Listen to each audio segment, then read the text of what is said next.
로마 교회 그리스도인들에게 문안 인사를 해요. 바울이요. 그 이름이 한 30여 명 됩니다. 이 30여 명이 어떤 사람이냐면 에베소 교회 아시죠? 거기서 바울이 주님의 구원의 복음을 전했죠. 그런데 그곳에서 먼저 듣고 몰려든 사람들이 더 하나님의 귀한 복음을 깊이 있게 알고 싶어 했어요. 그래서 바울이 어떻게 잘 가르치고 함께 가르치고 배울 수 있는 공간이 없나 보니까 두란노 서원이라는 데를 찾게 됐고요. 아마 그 먼저 믿게 된 사람 중에서 아는 사람이 있었던 것 같아요. 소개로 두란노 서원의 문이 열리고 그들이 활용하지 않는 시간 오후나 아니면은 저녁 시간을 이용해서 바울이 2해 동안을 이들에게 하나님의 말씀을 가르치게 되죠. 이들 대부분이요 사역자들이 되었어요. 뭐 가까운 소아시아 그 에베소 인근 지역, 지금으로 말하면 튀르키예죠. 튀르키예 인근으로 퍼져가지고 가정교회를 이루고요.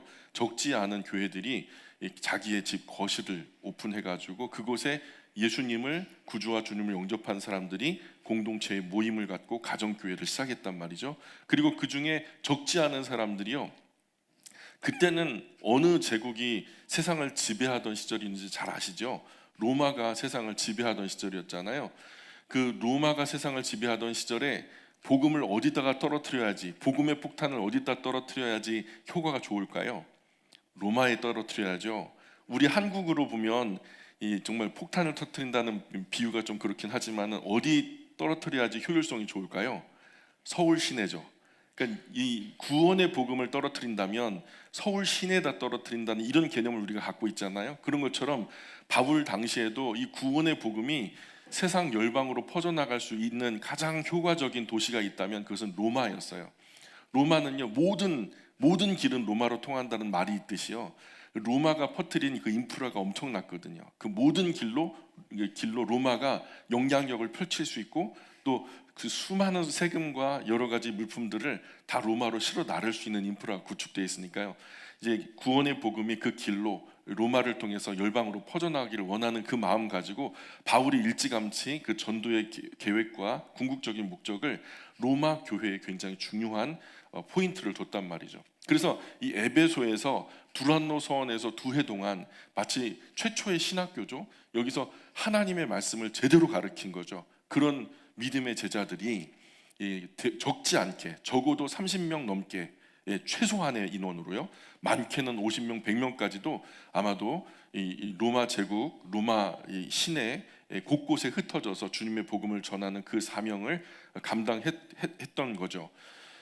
지금 여기서 거론되는 거명되는 한 30여 명 되는 분들이요 전부 다 에베소에서 이미 인맥이 있었던 사람이에요. 바울을 너무나 잘 알고 이미 서로 잘 왕래하는 사람. 그래서 이분들 대부분 이 두란노 서원 함께 바울에게 성경을 배웠던 사람들이고 지금 로마 제국의 구원 복음 전하러 파송된 전도자들, 요즘 말로 말하면 선교사님들이라 이렇게 하시면 좋죠. 근데 이 30여 명 중에 3분의 1이 여성이에요. 30여 명 중에 여명이라고 말할 수밖에 없는 게 그 가족에게 속한 자들 뭐 이렇게 애매한 문구들이 있어 정확한 숫자를 헤아릴 수가 없어요. 근데 적어도 30명 정도 되는데 그 중에 3분의 1, 9명이요 여성이었어요. 당시는 남성 중심 사회였거든요. 여성들이 근데 아주 큰 역할을 한 거예요. 3분의 1의 숫자가 여성으로 채워져서 오늘도 교회 보면은 남성보다 여성의 역할이 아주 크죠. 우리 영광교회도 그렇고요. 다른 교회는 더 심해요. 여성 9명 중에서 4명에 대해서는 아주 특별한 말을 해요. 뭐 어떤 그 수식을 다냐면 바울이 그 여성의 이름을 거론하기 전에 거명하기 전에 주 안에서 수고가 많다 이렇게 말해요. 주 안에서 수고가 많다 이렇게 격려해요. 남자들에게는 이런 말 한마디도 안 해요.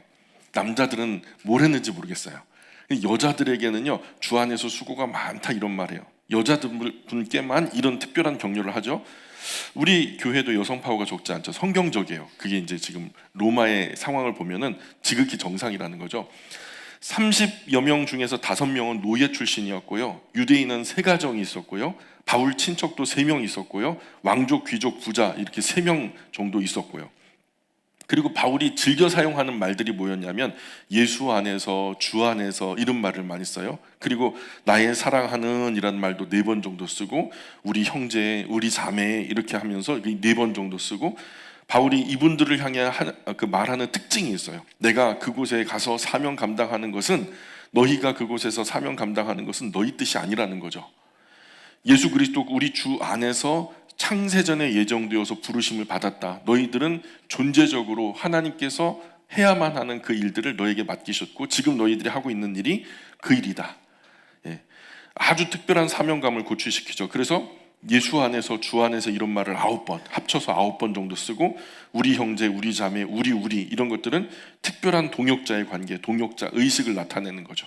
그래서 그러면 무슨 일에 동역을 하는 걸까요? 동역은 한 가지 일을 같이 한다는 뜻인데, 이 동역은 어떤 걸까요? 방금 전에 말씀드렸듯이 로마 제국 안에 구원의 복음을 충만하게 전하는 일, 이것에 동역자가 되었다는 그런 말이죠. 그래서 우리는 왜 이 교회 안에서 만나서 지금 뭘 하고 있는가?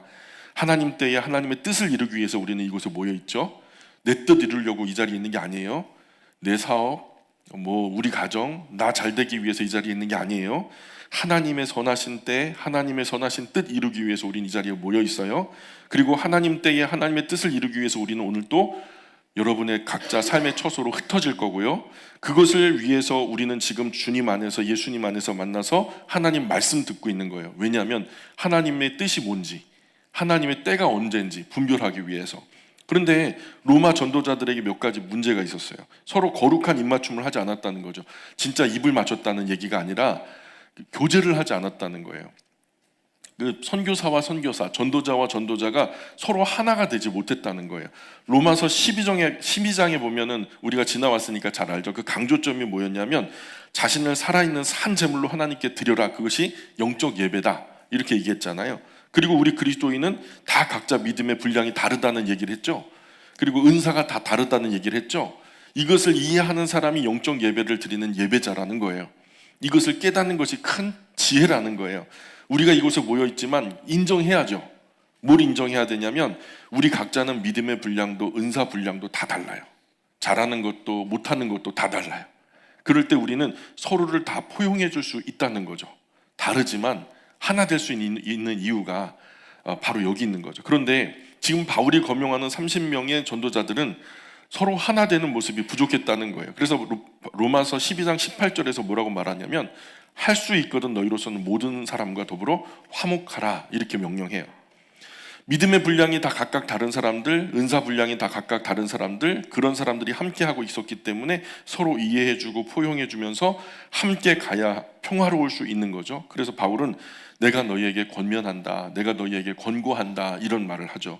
그런데 여기 30명 안에 평화롭지 못한, 고집이 센 몇 사람이 있었던 것 같아요. 생각을 자기 위주로 모든 사람과 사물을 판단하고 자기 은사, 자기 믿음만 최고라고 하면서 다른 사람과 원만하게 섞이고 그 관계 안에 젖어드는, 이것을 잘 못하는 사람이 있었던 거죠. 자꾸만 이제 이질감이 들게 하고 위화감을 조성하고, 평화를 깨는 사람들, 평화를 만든 사람들이 아니라 바울은 평화를 만들어라 그러는데 지금 평화를 깨는 사람들이 있었다는 거죠. 그래서 바울은 16장 17절에, 우리 로마서 16장 17절 한번 같이 읽어볼까요? 16장 17절 같이 읽습니다. 시작. 형제들아, 내가 너희를 권하노니 너희가 배운 교훈을 거슬러 분쟁을 일으키거나 거치게 하는 자들을 살피고 그들에게서 떠나라. 그죠? 로마의 전도자들아, 내가 너희 권면한다. 이런 사람들은 너희 공동체를 흩어놓는다. 그러니 그런 사람들에게서 떠나라, 이런 말이죠. 그래도 너희가 명색이 전도자인데 입만 열면 서로 부정적인 말하고 사람들 사이 갈라놓고 옹고집에 사람들 가운데 평화롭게 일하지 못하는 사람, 특히 사역하는 사람들 사이에서 그런 사람이 있으면 가까이 하지 마라, 떠나라, 이렇게 말하죠. 왜 가까이 하지 말래요? 왜 떠나라 하죠? 그런 사람 가까이 가면 물들어요. 서로 선하고 거룩한 영향력 주고받아야 되는데 그런 사람 가까이에서는 역으로 그런 부정적인 영향력을 내가 받게 되니까 가까이 하지 마라, 그냥 도리어 떠나라, 이렇게 말하죠. 그런 거 신경 쓰다 보면 할 일 못하죠. 로마 제국 영향력이 미치는 모든 곳에 구원의 복음을 전하는 이 귀한 사명을 감당하는데 초점을 흐리게 만들고, 그런 부정적인 것들 때문에 서로 앉아서 막 침튀기고 싸우고 막 서로 뒤에서 수근수근 히히덕거리고 열내는 거죠. 그러니 이런 것들을 잘 분별하는 것이 지혜와 또 지혜자의 행실이죠. 시편 1편에 보면은 복 있는 사람은 하면서 나오는 말씀이 있죠. 복 있는 사람은 뭐래요? 악인의 꾀를 따르지 아니하며 죄인의 길에 서지 아니하며 오만한 자들의 자리에 앉지 아니하며 그럴 시간 있으면 복 있는 사람은 차라리 오직 여호와의 율법을 즐거워하여 그분의 율법을 주야로 묵상하는 사람들이다. 이렇게 소개하죠. 뭐라 그래요? 처음에는 악인들의 꾀를 따르지 아니하며 죄인들 서지 아니하며 오만한 앉지 않는다. 이렇게 따르지 않고 서지 않고 앉지 않는다. 점점 구체화되죠. 정착화되죠. 그렇게 물들어 가는 거예요. 악인들과 어울리다 보면은 나도 모르게 비스무리하게, 그죠? 근묵자흑이라. 목 가까이 하는데 어떻게 목이 안 묻겠어요? 그래서 앞서 문안한 에베소 그 두란노 서원 출신 전도자들 30여 명은 로마에 지금 있고요. 그리고 지금 바울과 함께 아시아, 유럽 각지에 있는 전도자들이 안부를 지금 전하고 있는 거죠. 이런 정황을 염두에 두고서 오늘 본문 1절로 가보시면 문안하는 30명 모두 다 선교사들, 전도자들이었다는 거 이거 기억하셔야 돼요. 이들에게 16장 중반 이후에는 바울과 함께한 선교사들, 바울과 함께한 아시아에 있는 전도자들이 문안하고 있죠. 로마서라는 편지를 가지고 가는 사람을 맨 먼저 소개하는데 누가 이 편지를 가져가죠? 예? 베베, 그죠? 일꾼이라고 하는데 여기서 일꾼 헬라어로 디오코노스라고 하는데 오늘 말로 말하면 집사님이 여기서 나온 거예요.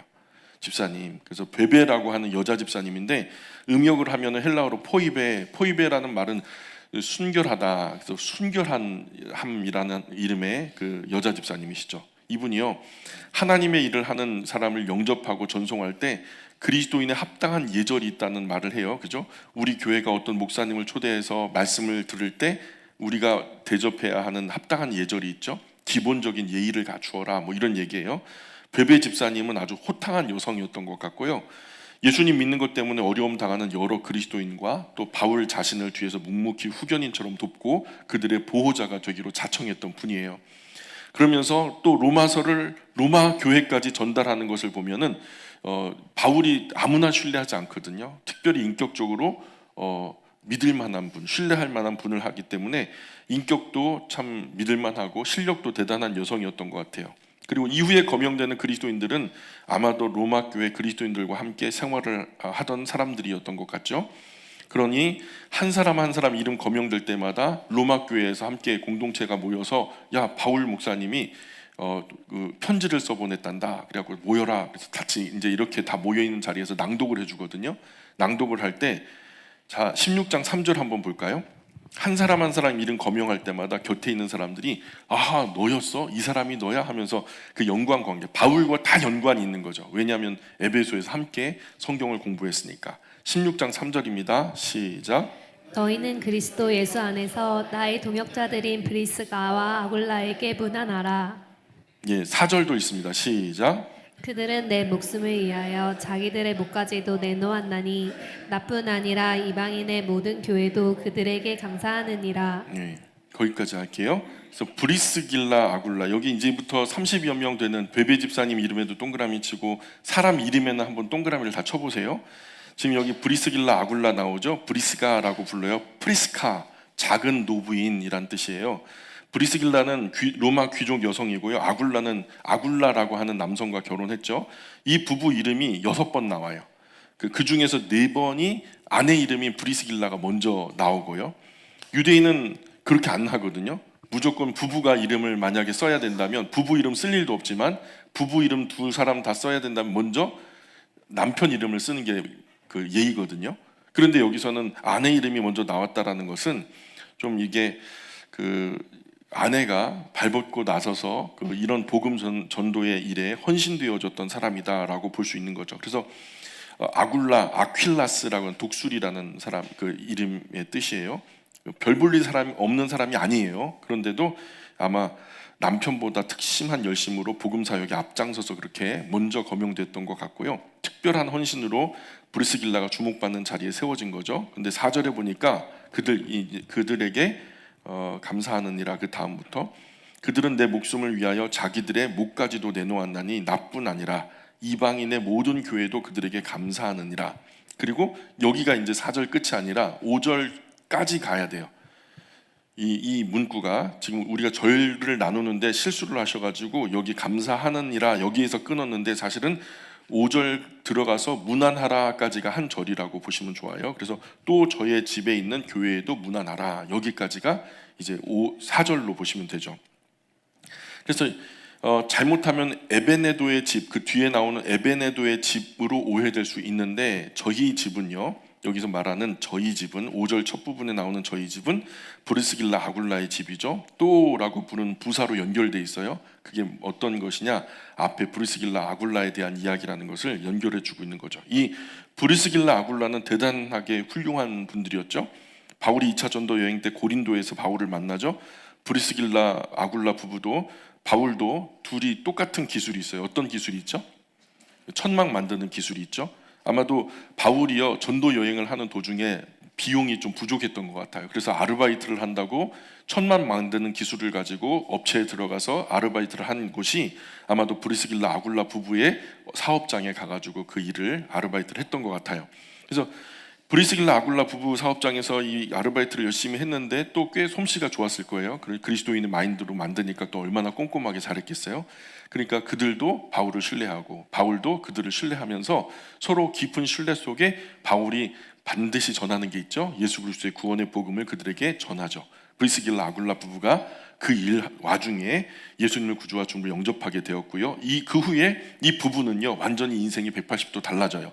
천막 만드는 생업보다 바울의 전도 여행 일정에 초점을 맞춰서 활동하게 되었죠. 그래서 사업이 주업이 그 선교 사업이 주업이 되고, 그리고 천막 사업이 부업이 된 거예요.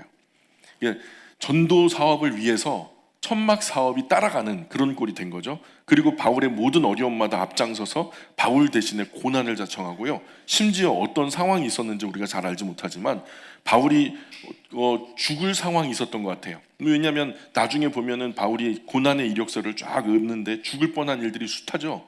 근데 그 어떤 상황이었는지 모르지만 바울이 죽을 수 있는 큰 위기의 순간에 본인들이 대신 죽겠다고 나섰던 일들도 있었다고 고백해요. 그들은 내 목숨을 위하여 자기들의 목까지도 내어놓았었다. 이 과거형이거든요. 과거 그랬었다. 그 뒷부분이 더 중요하죠. 나뿐 아니라 이방인의 모든 교회도 그들에게 감사하느니라. 브리스길라 아굴라는 어느 곳에 가든지 자기 집을 교회로 사용하도록 그냥 자기들을 자기 것이니까요, 자기 소유라고 하지 않고 오픈한 거예요.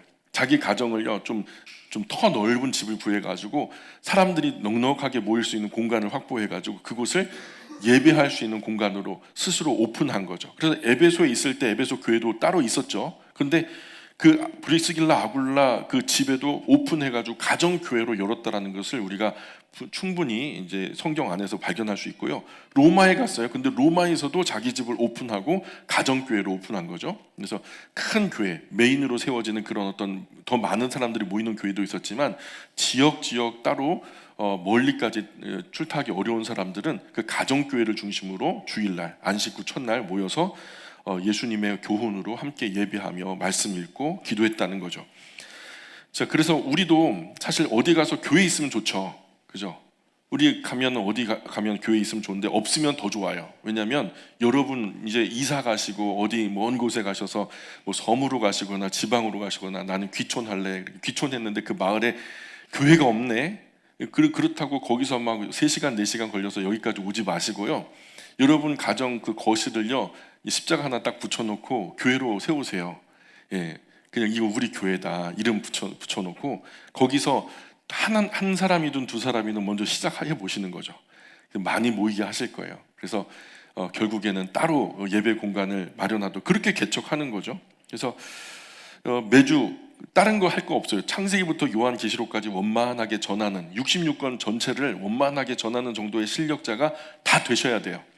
우리나라가 어떻게 될지 모르잖아요. 또 나의 개인적인 환경이 어떻게 될지 모르잖아요. 여러분이 목회자가 언제나 있는 게 아니잖아요.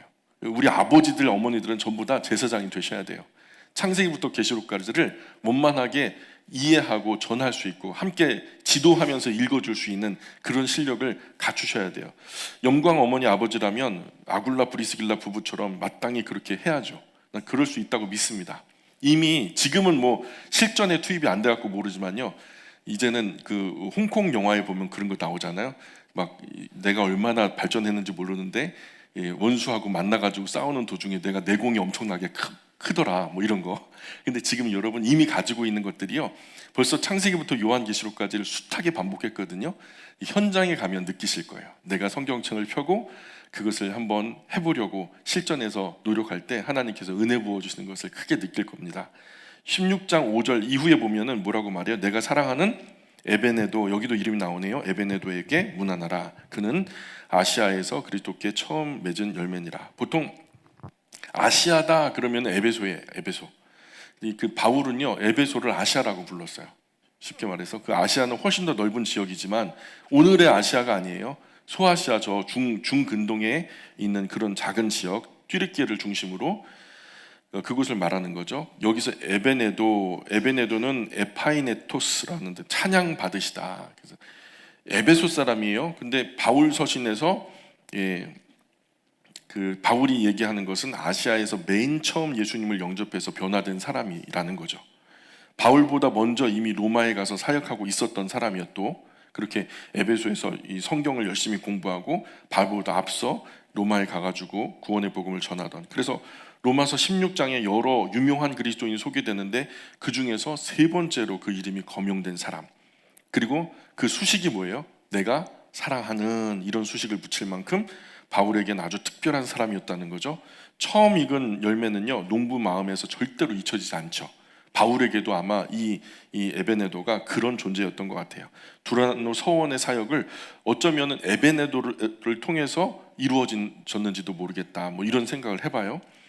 16장 6절, 자 같이 읽습니다. 시작. 너희를 위하여 많이 수고한 마리아에게 문안하라. 자, 마리아 성경에 많이 있죠.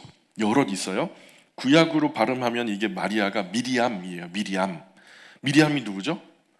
모세의 누나, 그렇죠? 그래서 이스라엘 여성 중에서 가장 높은 영향력의 위치에 올랐던 여성이라고 이스라엘은 그렇게 평가하기 때문에 여성으로서 최고 높은 자리, 가장 영광스러운 자리가 미리암의 자리다 이렇게 생각을 해요. 그래서 딸 낳으면 가장 위대한 여성이 되어라 라는 의미에서 그 이름을 마리아라고 짓는 거죠. 그래서 마리아가 너무 많아요.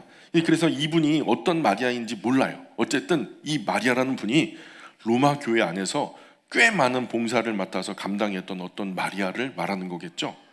자, 7절도 보세요. 16장 7절 시작. 내 친척이요 나와 함께 갇혔던 안드로니고와 유니아에게 문안하라.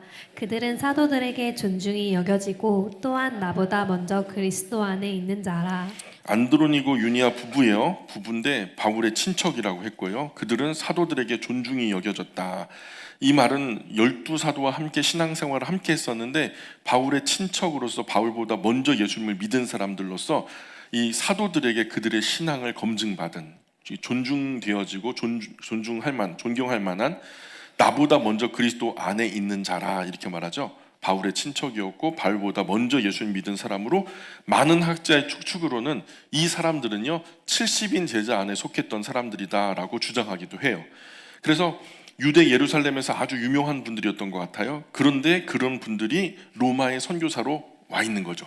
또 함께 그렇게 활동하고 있었던 거죠. 거기 있는 그분들에게 문안해라. 내가 문안 전하더라고 해라. 그렇게 얘기하는 거니까요. 8절에도 같이 읽어요. 시작. 또 주 안에서 내 사랑하는 암블리아에게 문안하라. 자, 암블리아에 대해서는 알려진 것이 별로 없어요. 알려진 것이 있으면 좀 저한테 가르쳐 주시고요.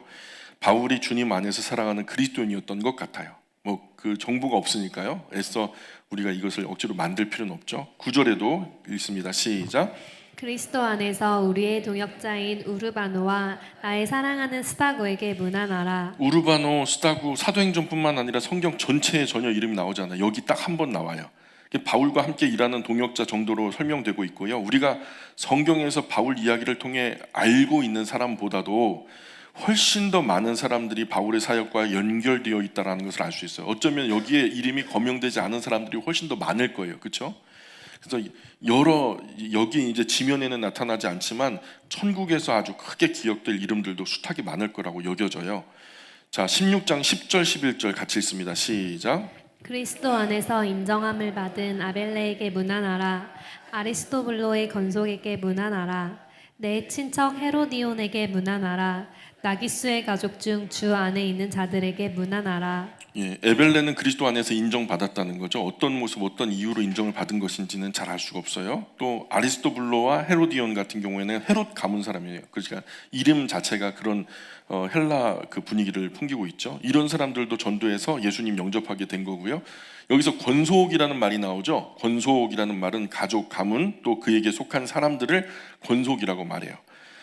그래서 아마도 그들이 함께 예수님을 구주와 주님으로 영접하여서 믿음을 가족적 단위로 또는 가문 단위로 어떤 그에게 속한 사람들 그 수하에 있는 어떤 종들까지 노예들까지도 함께 예수님을 가문적으로 또는 그 이제 공동체적으로 믿고 우리가 같이 예수님의 신앙을 받아들이겠다 이렇게 결심한 사람들 같아요. 그리고 나기수, 나르키시아니라고 하는 발음인데 권속 중에 나기수의 권속 중에 예수 믿는 사람에게 문안하라. 나기수 당시 이 이름이요 그 역사책에 기록되고 있어요. 아그리빠 시절에 사형당한 유명한 자유인이 있었거든요.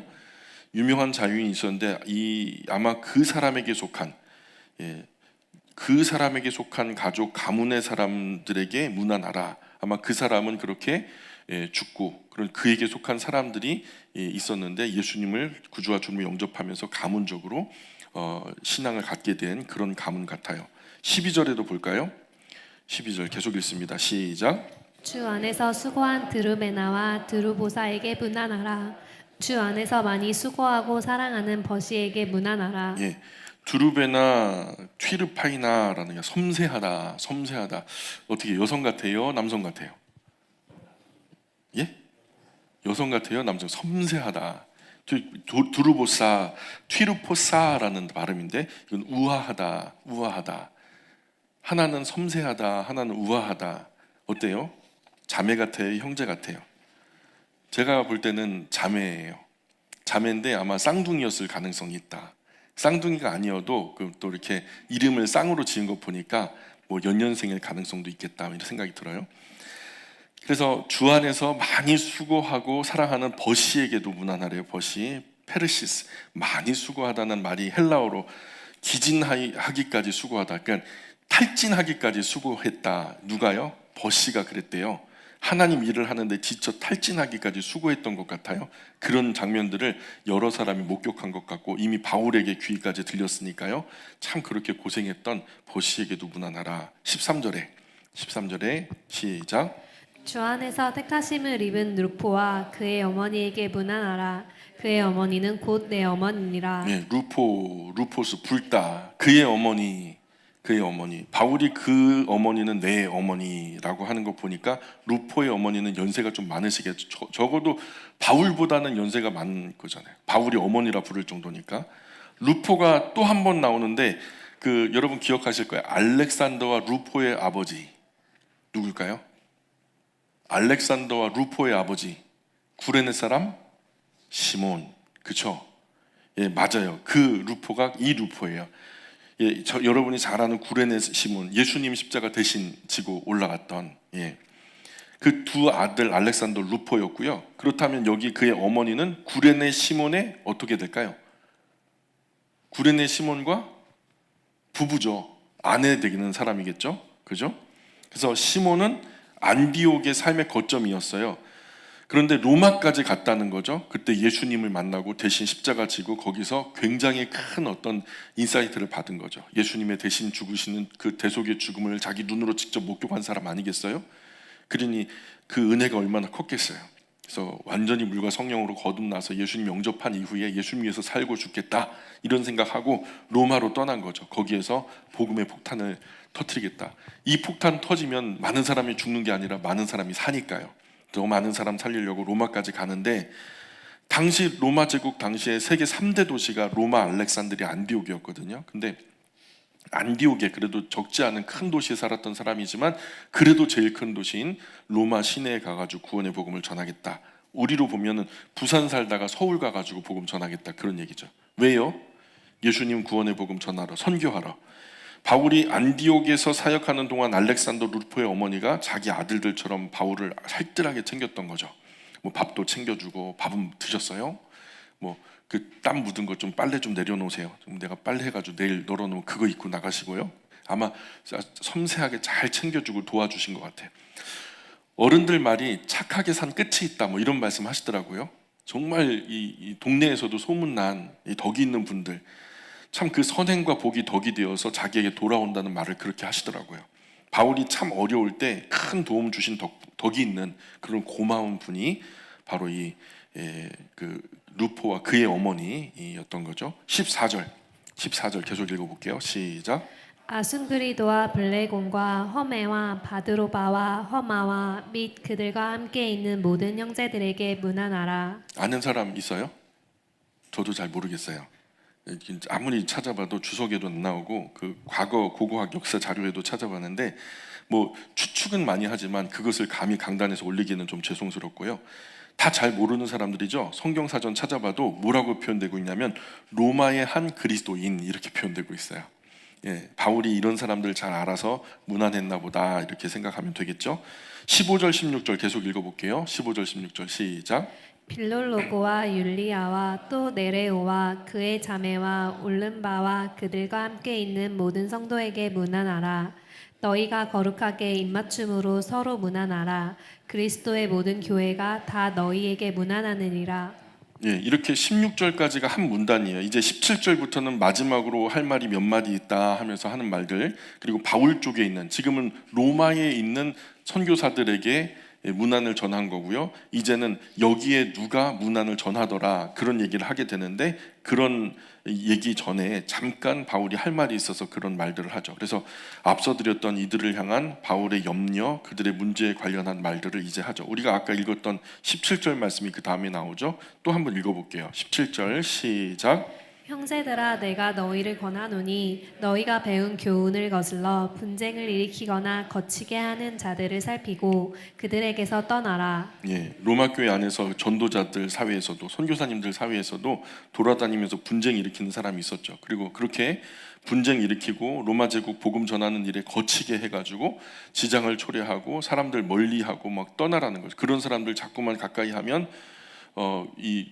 본래에 하려고 하는 일들을 못할 테니까 그런 사람 가까이 두지 말고 교제하지 말고 떠나라. 18절 계속 읽습니다. 시작.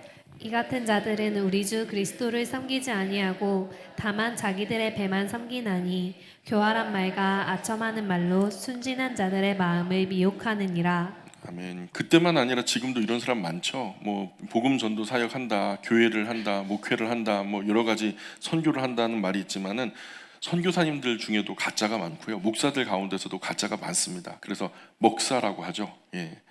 참 이런 사람들 예수님 섬기는 게 아니라 자기 배만 섬긴다. 배는요, 자기 이기적인 욕심을 말하는 거예요. 그래서 이기적인 욕심 채우기 위해서 교활한 말, 아첨하는 말, 그리고 순수한 사람들을 유혹해가지고 신앙이 순수하니까 우리 목사님이, 우리 선교사님이 그럴 일은 없을 거야 하면서 아낌없이 주머니를 열어서 헌신하면, 그렇게 귀한 사역을 하면 그거 전부 다 자기들의 유익을 위해서, 기쁨 위해서 쓰더라는 거죠. 선교사 친구들과 대화하다 보면요, 이런 선교사들 참 많아요. 참 이게 꼼수에 꼼수를 쓰는데요. 목사 세계에서도 이런 목사 참 많고요. 그리스도인들도 이런 그리스도인 참 많아요. 이 사람들 목적이 엉뚱한 곳에 있어요.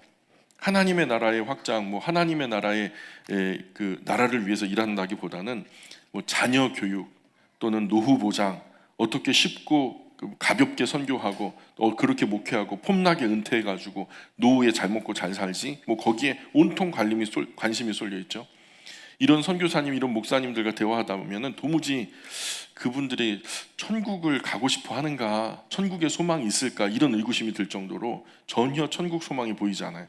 심지어는요, 자기가 섬기는 성도들을 말하면서 2년 전은 하더라니까요. 제가 이런 선교사님들, 이런 목사님들과 교제하기 원해요? 원하지 않아요? 예? 왜요? 이런 분들하고 교제하면 안 돼요? 왜 안 돼요? 물들까봐. 그죠? 물들까봐. 저도 마음 똑같아요. 여러분도 그런 그리스도인과 교제하지 마세요. 예, 저도 안 그럴 테니까 여러분도 그러지 마시라고. 그래서 멀리 하고 떠나시고 가까이 하지 마시라고요. 19절 시작.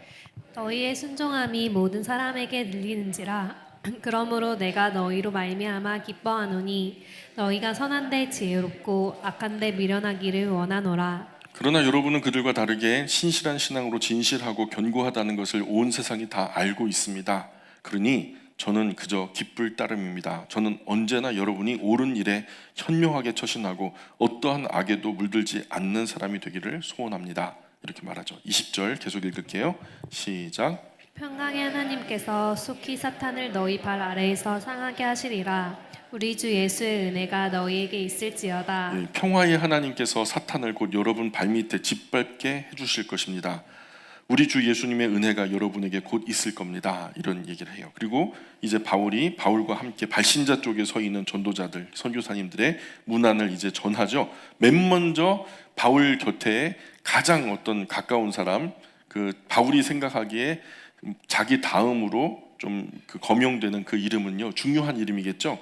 예, 비중 있는 사람일 거예요. 그 이름을 앞에 두는 것이 당연한 건데 디모데가 이름이 나오죠. 21절 보세요. 21절 같이 읽습니다. 시작.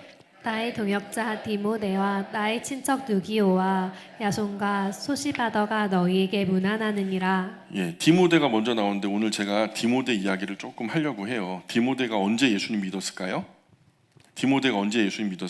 2차 전도 여행 때 바울과 동역하는 이야기가 나오죠. 예, 2차 전도 여행은 주후 52년이고요.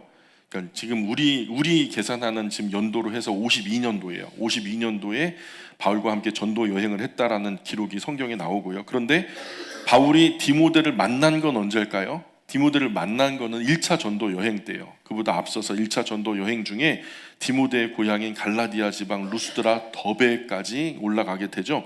바울은 그곳에서 여러 어려움을 당해 거기서 돌로 맞기도 했잖아요. 근데 그런 곳에서 그런 돌 맞고 막 예수님 때문에 핍박당하고 이럴 때요, 그 핍박하는 사람들 속에 선한 눈매로 바울을 이렇게 쳐다보는 한 경건한 청년이 보였어요. 그 청년이 바로 디모데였죠. 바울이 디모데를 보니까 참 경건하고 순수한 거죠.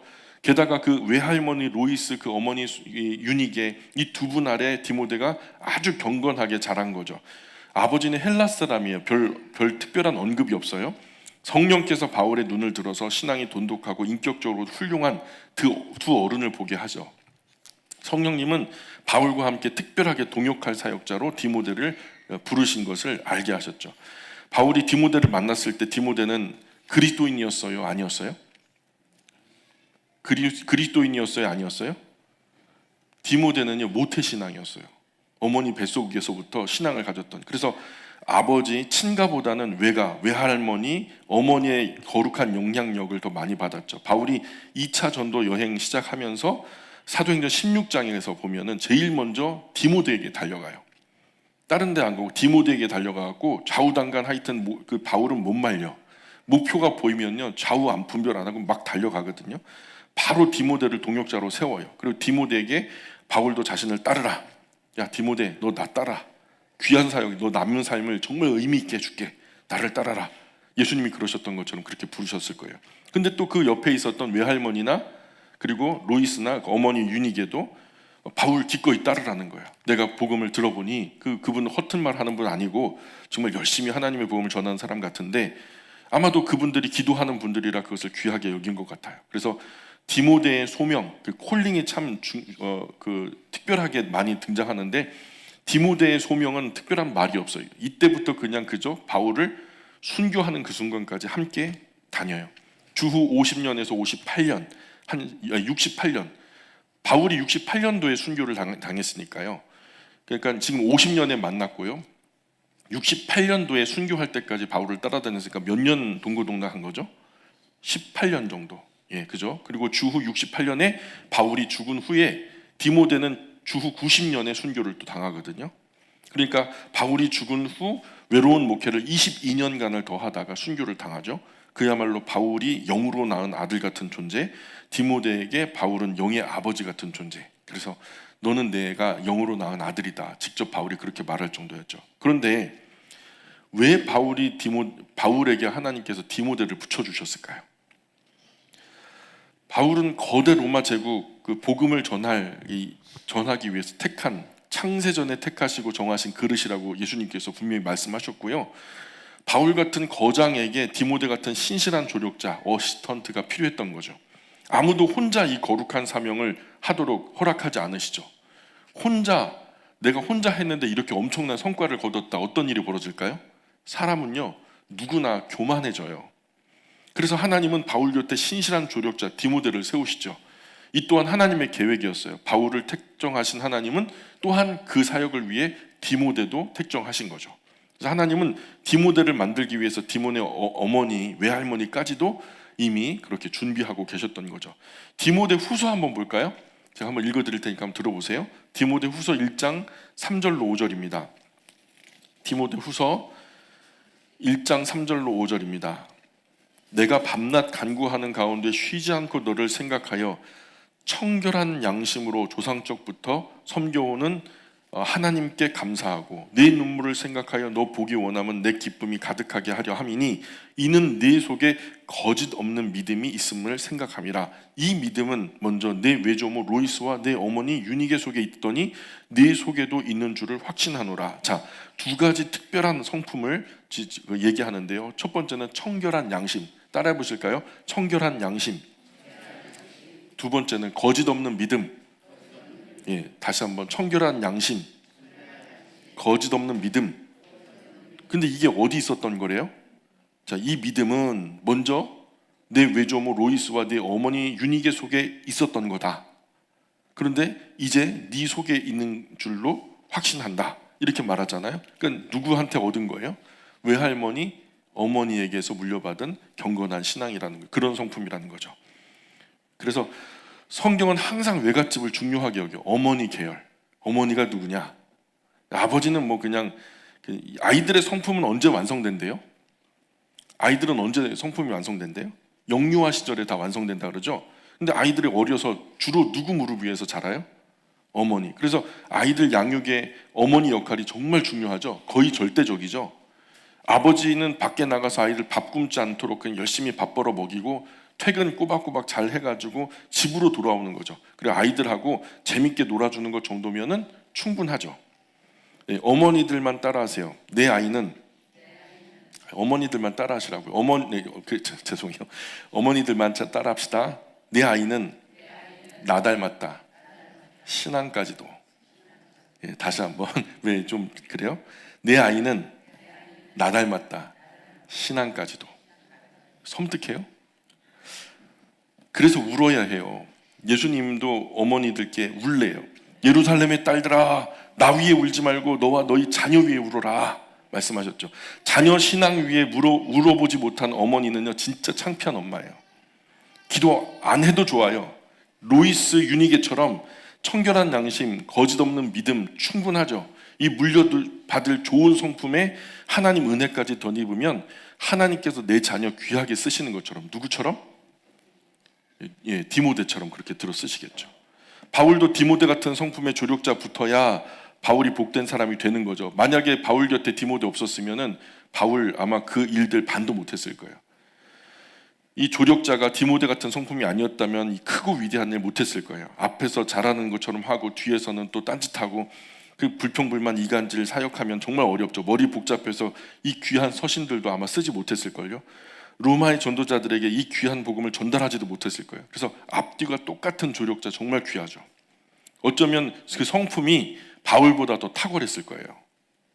이런 디모데가 바울 곁을 지켰으니까요. 큰 복이죠, 바울에게. 바울처럼 큰 사역자는요, 처음부터 크지 않죠. 그 곁에 디모데 같은 앞뒤가 똑같은 귀한 성품의 조력자가 크고 위대하게 만들더라고요. 평화하게 하는 사람, 청결한 양심, 거짓 없는 믿음. 바울에게 왜 이런 디모데를 주셨을까? 가만히 생각해 보면 바울은 이런 성품을 가지고 있지 않아요. 불같은 성격이, 아주 더러워요, 성격이. 그저 그냥 배려가 없어요. 그냥 목표가 생기면 사람들 상처받는 것도 모르고 막 뛰어나가요. 근데 바울은 조력자의 은사가 아니라 지도자의 은사를 가진 사람이니까 그렇게 해야 돼요. 큰 그림을 보니까요. 바울은 로마 제국 전체를 봐요. 제국 전체, 그리고 심지어는 스페인까지 나가가지고 예수 그리스도께서 재림하실 것까지를 지금 보고 있거든요. 그러니까 이 제국 전체에 퍼져나갈 복음, 이런 큰 그림을 보고 있는 것이 지금 바울인데, 이런 사람의 단점은 뭐냐면 가까운 거, 세밀한 거 전혀 못 살펴요. 주변 살피지 못해요. 그래서 바울 곁에 세밀한 것 보고 주변 살펴줄 수 있는 그런 귀한 조력자가 필요한 거죠. 나중에 보면 아시겠지만은 뭐 누가도 이런 역할을 해요. 오늘은 우리 디모데 얘기까지 하고요. 다음 시간에 누가 이야기로, 여기에 이 명단에 이름은 나오지 않지만 누가는요 이름 없는 유명인이에요. 예, 그래서 누가 이 디모데, 바울 옆에 디모데 있고요. 그 바울 옆에 그 오른팔 왼팔처럼 오른팔이 디모데라면 왼팔이 누가예요. 이 누가는 바울이 이렇게 쓰면서 누가도 너에게 문안, 아유 선생님 내 이름은 빼세요. 그 바울 선생님이 보내면 응당 내가 옆에 있으니까 내 이름 거명된 걸로 이해할 테니까 내 이름은 빼세요. 그랬던 사람이 누가였기 때문에 누가의 이름은 좀처럼 등장하지 않는데, 우리가 등장하지 않는다고 우리까지 몰라주면 섭섭하겠잖아요, 그죠? 다음 시간에 누가 이야기부터 계속 나누도록 하겠습니다. 기도할게요. 귀하신 하나님, 로마서의 마지막 장을 넘기고 있습니다. 로마서 전체가 저희들에게 들려주시는 하나님의 음성을 귀하게 드러낼 수 있기를 소망합니다. 저희들의 눈을 열어주시고 귀를 열어주시고 마음을 열어주셔서 하나님 로마서를 통해서 저희들 각자에게 삶에 말씀하시는 그 소명과 사명의 귀한 일들을 깨닫고 남은 평생의 하나님의 영광의 도구로 쓰임받는 귀한 하나님의 동역자들 다 될 수 있도록 은혜 내려 주옵소서. 하나님, 오늘도 주님 앞에 달려나올 때에 귀한 물질로 여러 헌신과 봉사로 숨은 곳에서 또 주님을 높여드리며 영광 돌리며 헌신했던 손길들도 주님께서 잊지 마시고 기억하셔서 행한 그것으로 만배로 갚아주시고 남은 평생에 퍼주고 나누어 주어도 부족함이 없고 담이 없는 풍성함으로 채워주시사 정말 거룩한 영향력의 중심, 복된 하나님의 자녀들, 영광의 모든 가족 될 수 있도록 은혜 내려 주옵소서. 감사합니다. 예수님 거룩하신 이름 의지하여 기도합니다. 아멘.